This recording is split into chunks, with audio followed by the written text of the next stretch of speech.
অনেক দিন ধরেই আমার পুচকু পুচকু নাতি নাতনিগুলো খুব করে বলছে, ঠাম্মি একদিন মোমো বানাও না। তাই ভাবলাম বাড়ি ফেরার পথে একটু বোনলেস চিকেন নিয়ে নেব। আজ রাত্রের রেসিপি চিকেন মোমো। ও দাদা, বলছি বোনলেস মাংসের একটু কিমা করে দিও তো। আচ্ছা মা, করে দিচ্ছি। ঘন্টুটা যে সারাদিন কোথায় ঘুরে বেড়ায় কে জানে, ঘরে তো ওকে পাওয়াই যায় না। চলো তাহলে দেরি না করে চিকেন মোমো শুরু করা যাক। এই চিকেন কিমাটা ভালো করে ধুয়ে নিচ্ছি। এগুলোকে আরও একটু ছোট ছোট করে নেব। এবার এই বোনলেস চিকেনগুলোকে আরও ছোট ছোট করে কেটে নিচ্ছি। তারপর ম্যারিনেশন করব। পেঁয়াজ কুচি, রসুন কুচি, আদা কুচি, কাঁচা লঙ্কা কুচি, ধনেপাতা কুচি, আর দেবে সয়া সস, ভিনিগার, গোলমরিচ গুঁড়ো আর স্বাদমতো লবণ। এই সবগুলোকে মিশিয়ে আধ ঘন্টা রেখে দিতে হবে। সব কিছু একসাথে ভালো করে মেখে নিচ্ছি, যাতে মশলাগুলো কিমার সাথে ভালোভাবে মিশে যায়।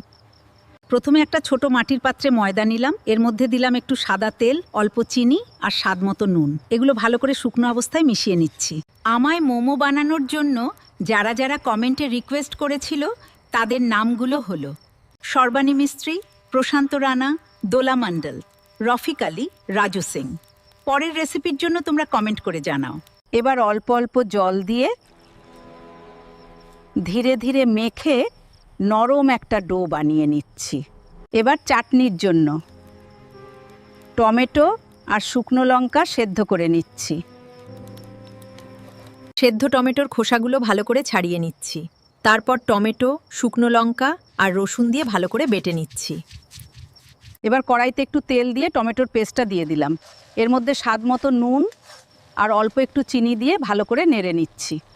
তারপর এর মধ্যে একটু সয়া সস, টমেটো সস আর একটু ভিনিগার দিয়ে আরও কিছুক্ষণ নেড়ে নিলেই চাটনি রেডি। ডো থেকে ছোট ছোট লেচি কেটে পাতলা করে বেলে নিচ্ছি। এর মধ্যে অল্প করে কিমার পুর দিয়ে নিচ্ছি।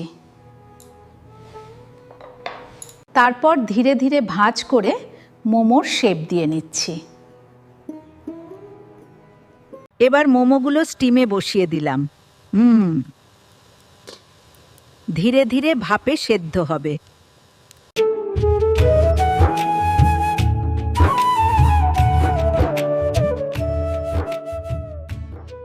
এই নাও গরম গরম মোমো, স্যুপ আর চাটনির সাথে। স্যুপের রেসিপিটা অন্য একদিন করে দেখাবো।